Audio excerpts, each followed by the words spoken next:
बिस्मिल्लाहिर्रहमानिर्रहीम। सेहत की बात डॉक्टर फवाद फ़ारूक के साथ के एक और एपिसोड के साथ हाजिर खिदमत। आज हम बात करने जा रहे हैं ज़ियाबितस के हवाले से।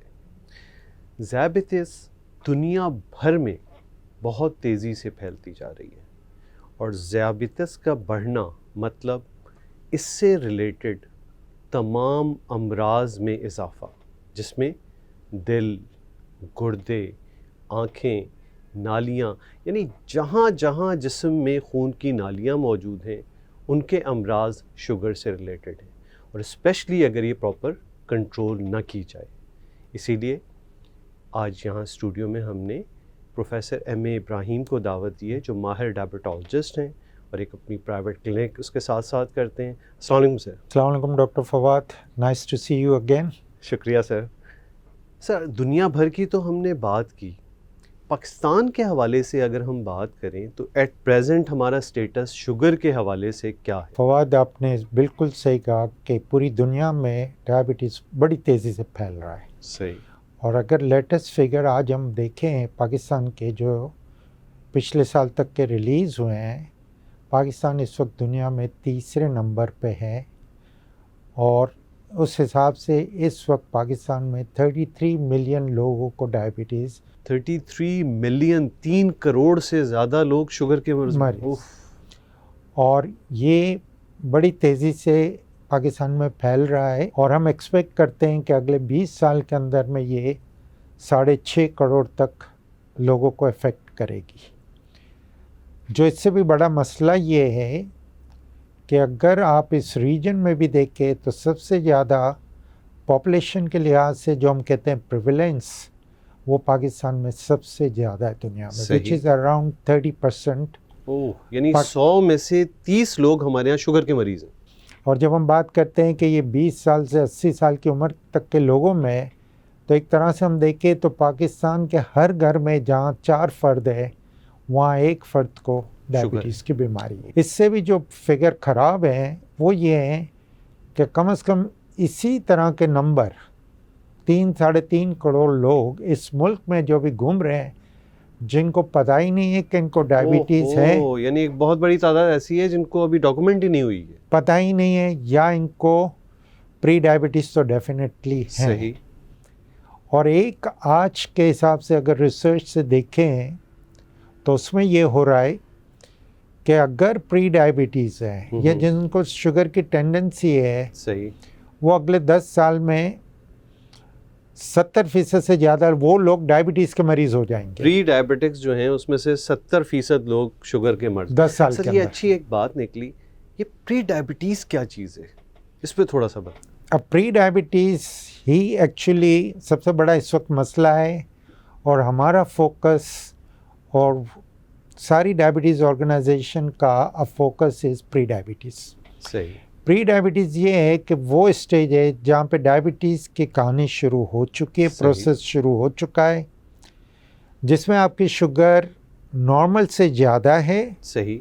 लेकिन आपकी शुगर डायबिटीज़ के डायग्नोसिस के लिए होती है उससे थोड़ी सी कम है। इसका मतलब है यानी शुगर की हमने 3 रेंजेस बनाई हुई हैं, एक वो जो बिल्कुल ठीक, एक वो जो शुगर वाली, और एक दरमियानी है जिसको हम प्री डायबिटीज़, मिड रेंज, जो प्री डायबिटीज़ कहलाती है। और इनका ये है कि अगर मेरी फास्टिंग शुगर 100 और 125 के दरमियान हो, या हम जो ग्लूकोज टॉलरेंस टेस्ट करते हैं जिसमें मेरी शुगर 2 घंटे के बाद की 140 या 199 के दरमियान हो, या मेरा हीमोग्लोबिन A1C बिटवीन 5.7 एंड 6.4 हो, ये डायग्नोसिस आपका बनता है प्री डायबिटीज़ का। सही। इसको मैं आवाम के लिए एक बार फिर ज़रा रिपीट नंबर को कर दूं। देखें, शुगर अगर हम फास्टिंग में चेक कर रहे हैं, निहार मुँह 12-14 घंटे की फास्टिंग है, तो अगर हमारी 100 से कम है तो ये नॉर्मल है जी। 100 से 126 ये वो प्री डायबिटीज़ वाला फेज़ है कि आप दरमियान में अब आ गए हैं, और उससे ऊपर है तो आप शुगर की कैटेगरी में हैं। रैंडम की अगर हम बात कर रहे हैं, जैसे डॉक्टर साहब ने कहा 140 से कम ठीक, 140 से 199 फिर वही दरमियान वाला, और 200 से ऊपर आप शुगर में कहलाएंगे। और फिर वो हीमोग्लोबिन A1C का जिक्र किया, जो एक ऐसी शुगर है जो पिछले 3 महीने का एवरेज बता देती है। उसमें अगर 5.7 से आप कम हैं तो आप ठीक हैं, 5.7 से 6.4 हैं तो प्री डायबिटिक हैं, और 6.5 से ज़्यादा हैं तो वो स्टेज आ गई है कि अब दवा की ज़रूरत है। सर ये तो नंबर एक प्री डायबिटिक के शुगर के हिसाब से हैं, और क्या चीज़ें होती हैं जो इंसान को इस प्री डायबिटीज़ वाले फेज़ में ले आती हैं, एक नॉर्मल आदमी को प्री डायबिटीज़ बना देती हैं? हम फोकस इसीलिए कर रहे हैं कि अब हमारे प्राइमरी केयर फिजिशियन को, हम लोगों को ये अवेयरनेस क्रिएट करनी है कि हम मरीज़ को प्री डायबिटीज़ स्टेज में या से पहले हम इनको स्क्रीन करें, और अगर इनको प्री डायबिटीज़ है तो फिर इनके कन्वर्जन इनटू डायबिटीज़ को हम रोक लें, स्टॉप, ताकि डायबिटीज़ का इंसिडेंस अब पाकिस्तान में कम होना चाहिए।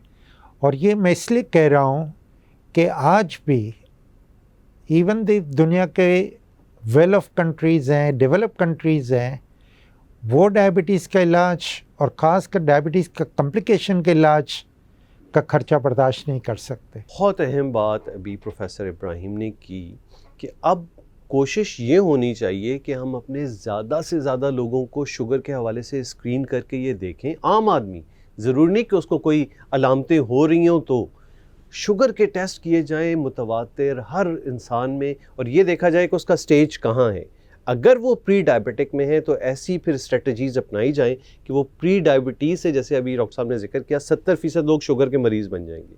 और अभी जैसे ये बता रहे हैं कि जो इनकी पेचीदगियां हैं, दिल का मर्ज़, गुर्दे के मर्ज़, आँखों के और लातादाद पेचीदगियाँ, वो ख़र्चा हम बर्दाश्त कर ही नहीं सकते। तो ये तो मेरा ख़्याल है कि एक हुकूमती सतह पे और हर लेवल पे ये कोशिश होनी चाहिए कि हम ये वो निप the evil in the bird वाली बात होगी कि हम जितना अर्ली पे करें। और मेरा ख़्याल है सर इसके लिए तो डॉक्टर के पास भी जाने के, एक आदमी अपने तौर पे कम से कम साल में एक मरतबा अपना एक शुगर तो चेक कर सकता है, जिससे ये चीज़ें हम कर सकें। सर इस पे अब हम आते हैं कि एक प्री डायबिटिक को डायबिटीज़ में जाने से रोकने के लिए क्या क्या करना होगा? एक तो मैं थोड़ा सा यहाँ पे एक चीज़ ऐड कर दूँ आपकी इजाज़त से, बिल्कुल सर, कि ये अवेयरनेस इसलिए क्रिएट कर रहे हैं कि जैसे आपने बिल्कुल सही कहा कि एक आम आदमी ये कर सकता है कि अगर मेरा वज़न ज़्यादा है, सही, अगर मेरी फैमिली हिस्ट्री डायबिटीज़ की मेरे करीब के रिश्तेदारों में है, या मुझे ब्लड प्रेशर का मर्ज़ है, या मेरे को दिल का मर्ज़ हो गया, ठीक है, या मेरा कोलेस्ट्रॉल बढ़ा हुआ है, सही, या मेरा लाइफ स्टाइल है कि पूरे दिन मैं जो बैठ के काम करना है, मेरी एक्टिविटीज़ इतनी फ़िज़िकल एक्टिविटीज़ नहीं है, या वो खातून जिनको हमल के दौरान डायबिटीज़ हुई है, सही। और एक और चीज़ ये है कि अब जो हमारे यहाँ लेट मैरिजेस का फैशन है, सही, फैशन, या ये कह लें कि हमारी खातून अब काम कर रही है, वर्किंग वुमेन्स हैं, so they get married at a very late age, और फिर वो जब प्रेग्नेंट होते हैं the chances of they getting a diabetes is very high. और फिर जो कंट्री साइड पे या गरीब लोगों में एक वो है कि प्रेगनेंसी के दरमियान वक्फा नहीं होता। सही। तो ये चीज़ें जो हो रही हो जब लोगों में, तो मेरे डॉक्टर की ज़रूरत नहीं है, मुझे खुद आपने कहा ना कि साल में एक बार मेरे सारे ये टेस्ट शुगर से रिलेटेड करवा लेने चाहिए कि कहीं मुझे शुगर तो नहीं। बड़ी अहम आपने 6-7 बातें जो बताई, ये वो सारे रिस्क फैक्टर हैं एग्जैक्टली जो अगर आप शुगर नहीं भी चेक करें तो समझ लें एक तरह आप प्री डायबिटीज़ फेज़ में दाखिल हो रहे हैं। और जाहिर सी बात है ये वो रिस्क फैक्टर अभी जैसे डॉक्टर साहब ने जिक्र किया, वज़न ज़्यादा होना, फिज़िकल इनएक्टिविटी होना, ब्लड प्रेशर होना, कोलेस्ट्रॉल होना, हमल के दौरान शुगर का बढ़ना, लेट एजेस में मैरिजेस होना, ये सारी चीज़, फैमिली हिस्ट्री का होना, ये सारी चीज़ें हैं, मोटापे का होना, ये अगर आप में है तो इनको अगर हम रिवर्स कर लें, इन पे तवज्जो दें तो शुगर ऑटोमेटिकली हमारी कंट्रोल होनी शुरू हो जाएगी। चांसेस बहुत कम है कि फिर मुझे शुगर हो। अच्छा, और इसमें एक चीज़, सॉरी आपकी इजाज़त है ऐड कर दूं, बहुत ज़रूरी है, सारे मौज़ूआत बड़े अहम हैं। स्मोकिंग जो बहुत कॉमन हो रही है हमारे लोगों में, और अल्कोहल का यूज़ भी बहुत ज़्यादा है। सही। तो ये दोनों चीज़ें भी जो लोग तंबाकू नोशी कर रहे हैं उनको भी से परहेज़ करना पड़ेगा if they don't want the diabetes. ये सब चीज़ें इतनी सिंपल और सादी स्ट्रेटजीज़ हैं जिससे आप बड़ी बड़ी पेचीदगियों से बच जाते हैं। सर एक थोड़ी सी बात हम उन लोगों के लिए कर लें, ये तो हमने प्री डायबिटीज़ या शुगर से पहले वाले मराहिल जिक्र किए, वो लोग जिनको शुगर है, आपके ख़्याल में क्या वो अपना इलाज प्रॉपर तरीके से करवा रहे हैं या नहीं? तो कुछ हिदायत उन लोगों के लिए शुगर के मरीज़ों के लिए कि उनको क्या ख्याल रखना है? अच्छा, एक यहाँ पे और बात मैं ऐड करूँगा कि अगर हम अपने आप को कंपेयर करते हैं मगरबी ममालिक से, तो मगरबी ममालिक में डायबिटीज़ बड़ी लेट एज में होती है, after the age of 45-50 years. ठीक है। लेकिन इंडिया, पाकिस्तान या साउथ ईस्ट एशिया में अब डायबिटीज़ उन लोगों के मुकाबले में 10-15 साल पहले हो जाती है। तो अब इंटरनेशनल ऑर्गेनाइजेशन ने भी ये कर दिया है कि डायबिटीज़ की स्क्रीनिंग अब 35 की एज में शुरू हो जानी चाहिए। तो हमारे तो लोग हैं, खासकर जो ओवरवेट हैं, जो अभी मैंने रिस्क फैक्टर हमने बिल्कुल डिस्कस आपने किए, उन चीज़ें अगर हैं तो हमें तो 30 साल की उम्र में स्क्रीनिंग होनी सही। चाहिए। एक बार शुगर हो गई तो उसमें दो चीज़ें, मरीज़ का भी और डॉक्टर का रोल बनता है कि उसका बेहतर इलाज इसलिए करना ज़रूरी है कि आपको पेचीदगियों से रोका जाए। लॉन्ग टर्म कॉम्प्लिकेशन, जैसे अभी आपने डिस्कस किया, दिल की बीमारियां, आँखों की बीमारियां, फालिज होता है, गुर्दों की बीमारियां हैं, पैरों के कटने की सबसे बड़ी वजह यह है। सही। और डायबिटीज़ के मरीज़ में अमवात की सबसे बड़ी वजह जो हम कहते हैं ना, कार्डियोवैस्कुलर डिजीज़, दिल के अमराज हैं। तो इन कॉम्प्लिकेशन को रोकने के लिए बहुत ज़रूरी है हमारा बेहतर से बेहतर इलाज हो। इलाज के दो एस्पेक्ट हैं।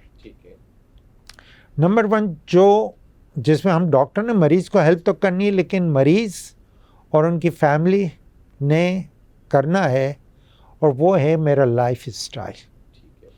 लाइफ स्टाइल से मेरे दो मतलब हैं। एक है, मैं अगर वज़न मेरा बढ़ा हुआ है तो मैंने अपना वज़न कम करना है। लाइफ स्टाइल में दूसरी इम्पॉर्टेंट चीज़ है फिज़िकल इनएक्टिविटी। हमारा चलना फिरना तो आजकल बिल्कुल ख़त्म हो गया है फॉर मेनी गुड रीज़न्स, लेकिन हम कोशिश करें कि अगर मेरा वज़न ज़्यादा है तो मैं अपना वज़न कम करूं।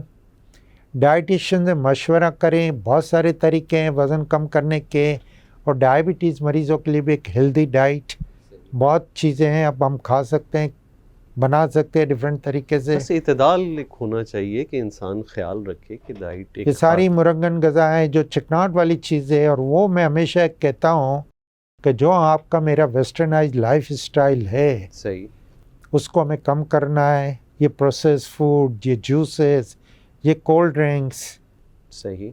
ये सब चीज़ों की कमी होना तो बहुत एक ज़रूरी है। शुगर के मरीज़ के लिए दो चीज़ें, एक तो फिज़िकल एक्टिविटी करना, यानी वर्जिश या कोई भी जहाँ मौका मिले कि आप फिज़िकली एक्टिव हों, और दूसरी चीज़ अपनी ग़िज़ा का ख्याल रखते हुए और इन दोनों चीज़ों के ज़रिए से अपने वज़न को कम करना।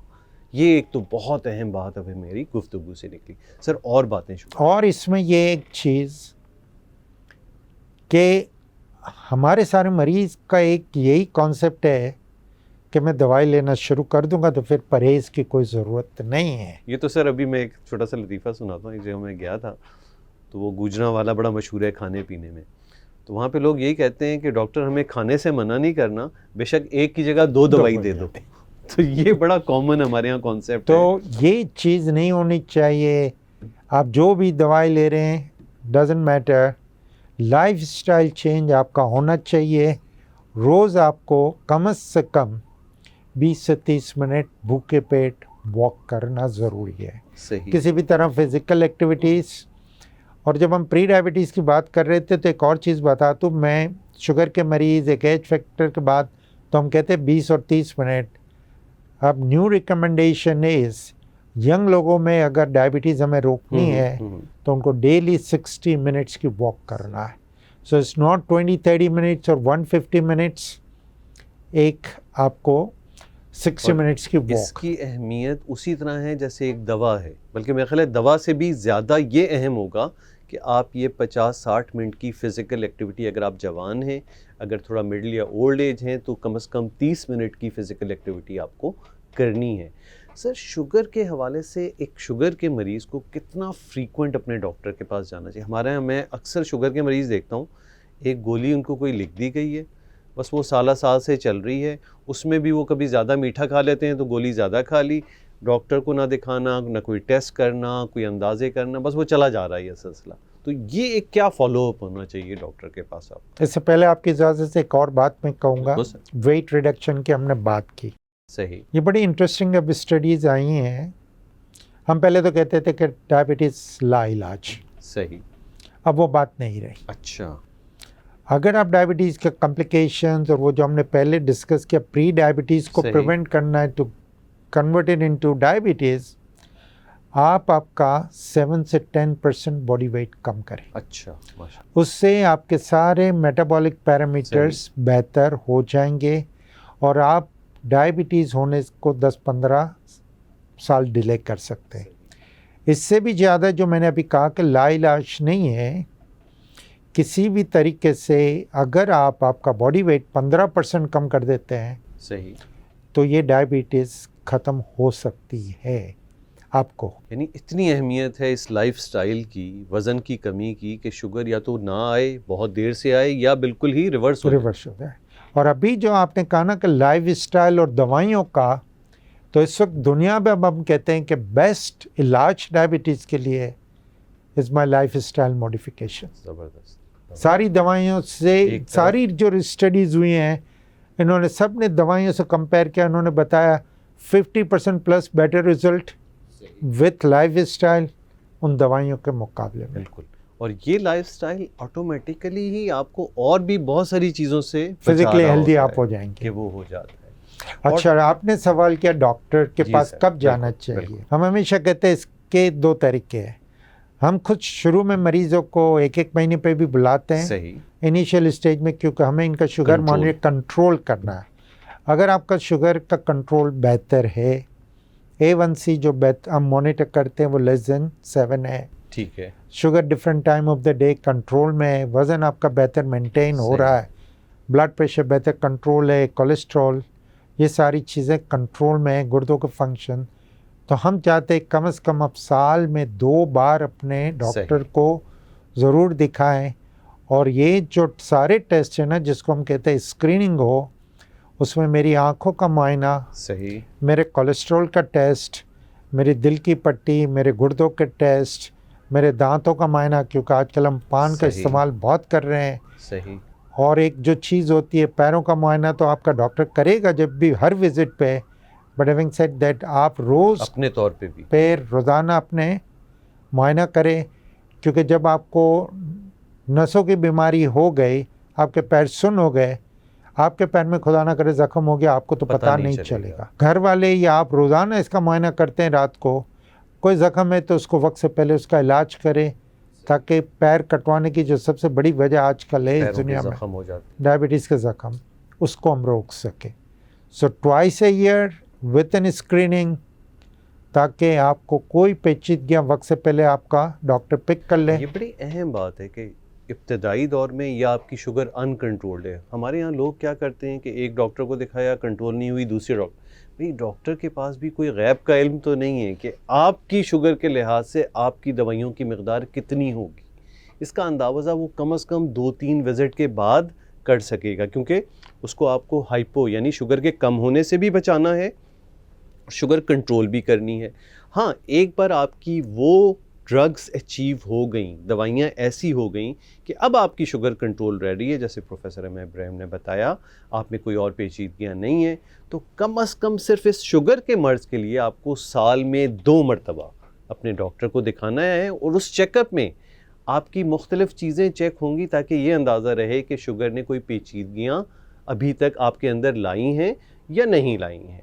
बाकी इससे हट के पैर, ये एक टोटल एक पूरा कंप्लीट सब्जेक्ट है। इंशाल्लाह हम कभी कोशिश करेंगे प्रोफेसर एम इब्राहिम से तस्वीरों के साथ और ये सारी चीज़ें, ताकि ये पैर की केयर और किस किस्म की चप्पलें पहनना और क्या ख्याल रखना, इस पर हम डिस्कस कर सकें। वैसे तो शुगर के मर्ज़ के हवाले से जितनी बातें की जाएँ कम है। अब हम एंड की तरफ आ रहे हैं, तो कुछ पेचीदगियों का एक बार फिर रिवाइव करते हैं, और उनके यानी इंडिकेटर्स क्या बनते हैं मरीज़ों में, कि क्या क्या चीज़ें हो रही हो तो ये हो सकता है भाई आपको ये पेचीदगी आनी शुरू हो गई है।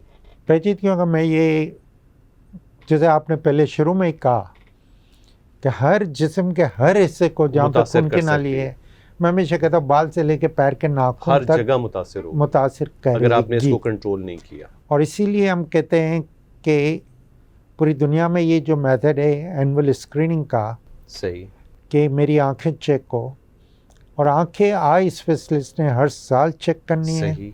आप उनके पास जाएं, उनको बताएं मुझे शुगर की बीमारी है। ज़्यादातर लोगों को ब्लड प्रेशर की भी बीमारी होती है, तो साथ आप साथ उनसे दोनों बता होते साथ। हैं, बिल्कुल। तो ये दोनों अपनी तरह से आँखों को इफ़ेक्ट करती है। अक्सर व बेशतर यहाँ पे जो हमें मसला होता है, लोग आते हैं कहते हैं कि मेरी कैटरेक्ट की सर्जरी हो गई, अब मैं क्यों डॉक्टर के पास जाऊँ। सही।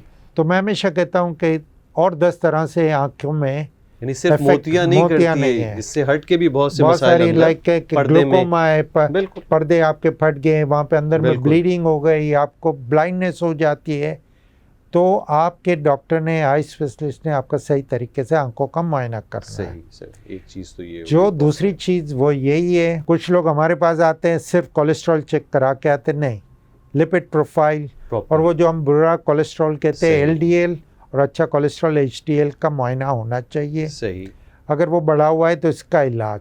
सही। दूसरा ये कि मैं पर्सनली प्रेफर करता हूँ कि जो प्राइमरी केयर फिजिशियन है ना, उनको कम से कम, क्योंकि हमें 2 problems, main he cause of death is cardiovascular disease और एक गुर्दों की बीमारियाँ। मैं चाहूँगा कि प्राइमरी केयर फिजिशियन को साल में एक बार अपने पेशेंट को कार्डियोलॉजिस्ट को असेसमेंट के लिए रेफ़र कर देना चाहिए। ECG हो, अलामतें तो जो भी वो पिक कर लें, प्रॉब्लम हो रही हैं या नहीं, तो वो हो रही अर्ली हैं। पिक कर लें। सही। फिर तीसरा जो मसला मेन होता है ना, वो मेरे गुर्दे, गुर्दों के टेस्ट होने चाहिए। अब सिर्फ लोग हैं हमारे पास इस मुल्क में कि वो क्रिएटिनिन करा के आ जाते हैं, वो अब टेस्ट की वैलिडिटी इतनी अच्छी नहीं है। वो हम कहते हैं कि काफ़ी लेबॉरेटरीज अब करते हैं जिसको हम कहते हैं एस्टिमेटेड GFR, ठीक है, कि मेरे एग्जैक्ट गुर्दों नंबर का पता चले कि आपका गुर्दा कितना काम कर कितना % वो कर रहा है, मेरे पेशाब में कितना प्रोटीन्स आया हो रहा है। सही क्योंकि आज के ज़माने में हमारे पास बहुत सारी दवाइयाँ हैं, सही। बहुत सारी चॉइसेस हैं, और ये जो नई दवाइयाँ हैं ना, उनका सबसे बड़ा फ़ायदा है कि शुगर की मेन 2 वजहें पेचीदगियों की है, हार्ट फेलियर को या गुर्दे फेलियर को, दोनों को वो दवाइयाँ काफ़ी हद तक कंट्रोल करती है और आपको इससे बचाती है। तो ये मेरे गुर्दों का मायना हो, फिर मेरे पैरों की नसों का मायना हो, अगर ज़रूरत हो तो डॉपलर्स करा लें आप। सही। लेकिन एक चीज़ जो आप अभी बात कर रहे थे ना कि एक गोली आगे पीछे, और बहुत सारे लोग करते हैं, अच्छा तुम ये इस्तेमाल कर रहे हो तो मैं भी ये इस्तेमाल कर लेता हूँ। लेकिन हम हमेशा कहते हैं कि डायबिटीज़ का इलाज है ना, पर्सनलाइज होगा, हर मरीज के लिए इंडिविजुअलाइज होगा। क्योंकि मेरा वज़न ज़्यादा है तो मेरी दवाइयाँ वो होगी जो मुझे वज़न कम करेगी।